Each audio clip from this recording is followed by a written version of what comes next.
Sarah. Welcome to Morzine in the French Alps, and we've had a few days skiing, which has been great fun. But we also wanted just to pick your brains on your journey in podiatric medicine, and maybe that'll inspire some younger podiatrists, or indeed some of us older ones, to be better versions of ourselves. So tell us, how did you end up in podiatric medicine? Well, like most people filling out their CAO, they're not exactly sure what they want to do when they leave school. I wanted to do something in healthcare. I wanted to be involved in sport. Sport was my life at the time. Yeah. And I put podiatry down, not fully knowing everything involved in podiatry, but knowing that it was, similar, and it sounded like something I would be happy to do. And when I actually accepted podiatry in NUIG Galway, my grandmother, who I'm extremely close to, you hear me talking about her all the time, she said, "Sarah, that's what I did." I was like, "No, you were a nurse." She goes, "Yeah, I was a nurse." And then I trained on. It was a chiropody degree at the time, because she's 96.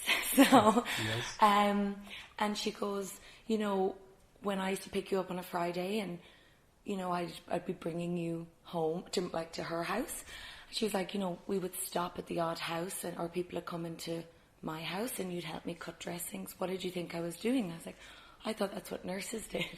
So subconsciously, I picked up and chose it, but it wasn't intentional until afterwards. So now we laugh about it a lot. Well, it's of course, it's evolved big time. Like, say you're a clinical practice now. Tell us a little bit about where you're currently working and what type of sort of clinical practice you have. So currently I am working in NUIG Galway, where I graduated from, and I'm mainly teaching on orthotic manufacturing and then a few other modules, but I suppose my main focus would be more along the MSK side of the teaching, and as I said, mainly orthotic therapy. And then I also, in January 2021, opened my own private practice, Momentum Foot and Ankle Specialist, which is in Oranmore, County Galway. Okay, great. Tell us about that clinical practice. You're probably in it, a couple of days a week maybe, or a couple of evenings on a Saturday, something like that, because you're also working, obviously, full-time in NUIG. Exactly. Yes. So I work full-time in NUIG, so I do a couple of evenings, and I try to do every other Saturday, but yourself, when it's your own business, it's hard to, to find that work balance, so I'm working on it. And what's the workload? What type of work are you doing in the clinical practice? It's mainly biomechanical assessments and orthotic therapy. I'm actually really lucky. One of my best friends, who's also a podiatrist, she went down the path of like Pilates and learning more about movement and one-on-one exercise. So I kind of take the orthotic therapy side, but of course that doesn't suit every patient. So I'm also able to refer her in, or patients into her for exercise prescription. I can do it as well myself, but it's just nice that she has those qualifications to kind of bring it down one-on-one with people. So that's mostly what we do. Of course we do routine care, but because it's a part-time clinic, I suppose our main focus is biomechanical assessments and sports injuries. Okay, so on that basis then, what's your favourite Firefly product? Oh, that one's easy. It's definitely the soccer sport, the XT Sprint. I suppose when I was younger, played a lot of soccer, football, and I needed orthotic therapy, and I was always given these big, bulky insoles that never fit, hurt my feet, and the fact that we can now provide something that's just so low bulk, has that bit of spring, and I'm able to fit into football boots, it's by far my favourite. And in terms of your design of that, so that's a particular design. The prescription then is just based on what you find in terms of your assessment. Yes. And what about the additions and extensions on that? Does that come with a special edition on the forefoot? I don't normally go by the default just in that case, because I would really, a lot of the time when I'm doing something for a boot especially, I know that I'm just nudging, like I'm only... is this something you're doing with the Irish rugby international team? And Connacht and so on, the same type of design for their rugby boots? Kind of, yeah. So a lot of the time when I'm dealing with professional athletes. I don't want to change their biomechanics that much. They've got to this stage because they're fast, because the way they move or sidestep or whichever. So I'm really conscious that I don't want to change it too much.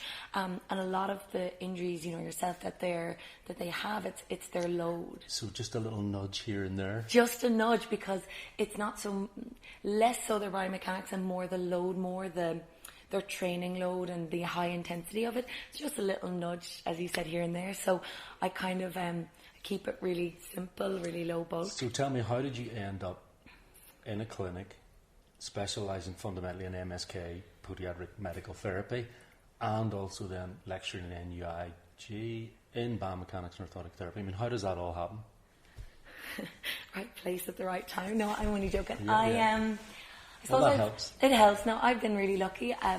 I suppose when I knew when I went into podiatry and the different pathways and the different jobs you can do and things, I knew I wanted to focus down that MSK route.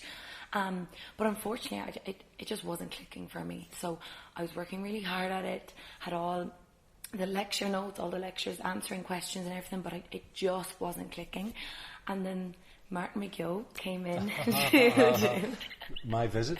Yeah, I was in third year and you came in, you did a morning session with us, and literally it was like this big light bulb moment, and I was like, right, whatever happens, I'm getting a job in Firefly. Right, okay, I remember this, and that was wasn't John Delaney in your year as well? Exactly, but you came was back. Was Yvonne as well?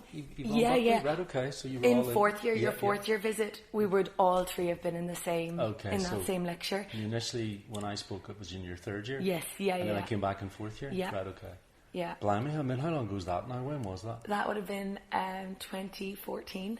But probably at that time all I was doing was telling you my journey in podiatric medicine, and some of the mentors that I'd met and who had influenced me. And then again, what I was trying to do was to really simplify the approach and to really keep things simple in terms of explaining to patients, and then thinking about the designs and how you were going to offload certain I think what you did pathologies, is you simplified it without oversimplifying it, and what then happened for me is that I had the light bulb moment that all these other complex things that I'd been taught, but finally clicked because the foundation had made sense. Yeah. Right, so okay, then you did come to Firefly, that's right. Yeah, I did my placement in Firefly, and I tell my students all the time, placement is an opportunity for employment. So I went in early. I tried to sit down with everyone on the team. I think I even brought you my thesis. I was like, whatever I can do. What I have one memory about that was that at the end of the week or the 2 weeks, whatever period it was, and you'd finished and you'd said goodbye and you left, all of the clinical staff and all of the labs staff said the same thing. Employ that girl. Employ that young lady fast. So there was a unanimous, right? And then you did come. How long did you work with us before moving on to do your own things then? So, very typical of Firefly. You let me start when I was ready. So I went and worked on the podiatry program in Tanzania. And then I started with you guys in the September. That's right. Yeah, and then, that's when I started at Firefly. And that was the beginning of my MSK orthotic therapy journey. And what interests me now is that there was a passion in terms of wanting to learn. There was a curiosity, and you really grabbed that and ran with it. And now I think you have potentially taken it to another level, because you then went to do your master's degree. Mm-hmm. And in your master's degree, you really then focused in on the evidence base and how to, what will you tell me? What difference did the masters make? So I did sports and exercise medicine in the University of Ulster, and firstly, I think it's just I started critiquing papers and figuring out how much we don't know. And so at first, I think I was overwhelmed, going, "Oh my God!" But actually, what was brilliant from it is I was like, okay, but this is what we do know. So why can't we build on what we do know? Or, we should be a lot more confident if we were treating someone with this pathology, because the evidence is there, and we know how hard it is to get that evidence with orthotic therapy, because, it's hard to do a placebo, or it's hard to, what's a shot, insole and things. So I think at first it was it was brilliant. I thoroughly enjoyed it, and I used what I learned through it every day in clinic. But I think one of the biggest things was, you know, the realization, okay, we can go evidence-based, but we just have to know there's not enough there, so we now have to build on it. And I think that's where I owe the kind of thoughts of maybe working in university or getting a chance. I think that's where that started to come. But you also added in a lot of rehabilitative type of rehab that has some evidence base, which has made a big difference. And the other thing that struck me is, you know, speaking to you now, quite often you talk about this kind of patient-centered approach. Yeah. And when is it appropriate to do a test? And you don't do the same test for every patient because it may not be appropriate. Whereas back in my day, we were taught, you do a biomechanical examination, this is what it's like, and you do it for every single patient. And sometimes you would do the same, you know, pressure plate assessment or F-scan issue gate analysis or video analysis. And now I think it's really changed. It's really focusing in on the, you know, the physical, the history, the diagnosis, and then, right, how are we going to design the product to offload a specific pathology? And then what's the rehab? Would you agree with that, or how would you elaborate on that? You actually always would say you're like N equals 1. So while base orthotic, yes, it worked for the patient you had last week, especially in the early time, I was like, well, but I did this exact same orthotic and it didn't work for Mary, but it worked for John. I don't understand. What did I do wrong? And you were like, you haven't done anything wrong. It's just that every patient is so different. And, you know, when I would be shadowing you in clinic, you'd be asking them about their sleep. And I know now we know how important sleep is, but it wasn't something that I would have regularly asked in clinic, and just different things like that. So I think what I've kind of now gone with, and it is, I suppose it's evidence-based now as my buzzword, but it's patient-centered care. So every time like you're making a management plan, the patient is involved, they have informed consent. And for me, informed consent is that they understand what's going on. It might not be in the exact language that we would use, but that they understand it and they can help you make the decision. And it's worked really well for me so far. Okay, great. How do you find now going back and working with young students? What's that like as an experience? I love it. Yeah, I really love it. Yeah, they think I'm gas, to be honest. Gas. But I just find it so interesting, and I take a lot of, I suppose when again, we didn't touch on this, but while I worked in the clinics, I also worked in the lab as well. So I took a lot of the things I learned in the lab and what made sense for me. Like, for example, a Kirby skive, I found it really difficult to really understand what I was doing with the skive. I knew it worked, a medial heel skive, I knew it worked, but to really understand it, and it wasn't until I'd seen kind of the positive mold and the Kirby skive into it, and then it transferring into the shell. So I've done the exact same thing now with my students. I get them to do the positive mold, I get them to create a Kirby skive, and I get them to vacuum press. So actually to physically see it, and to go through the process of what the manufacturing of a Kirby skive is and what it looks like, and ultimately how it might affect a moment of force. Because there's different types of learners. So I think for me, I'm very practical. Like I wish I was more book smart, but look, I just work hard at it because I love what I do. So I just wanted to make sure that everyone gets that like aha moment. So yeah, I'm really enjoying it. Are there barriers in terms of your clinical practice to prescribing custom-made foot orthoses or custom-made Richie braces? Or do you find people are receptive to it right from the word go? I'm really lucky that I get a lot of referrals and kind of word of mouth. So okay, but why do you get the referrals? Where do they come from? How did these people hear about you? How did you become this person that people referred to? Well, actually, like sometimes it's actually family members of podiatrists that maybe I went to college with or things. So, it kind of starts like they might not live in Galway, but their family's near Galway. So it kind of starts that, like for me, that made me the most chuffed. Then physios, I suppose when you get the opportunity to work with professional teams, other physios will reach out to the physios of those professional teams and they'll go, who do you guys use for orthotic therapy? And that's how it started. So at the moment, like I'm very fortunate. I have people driving kind of 2.5 hours coming up because of those links.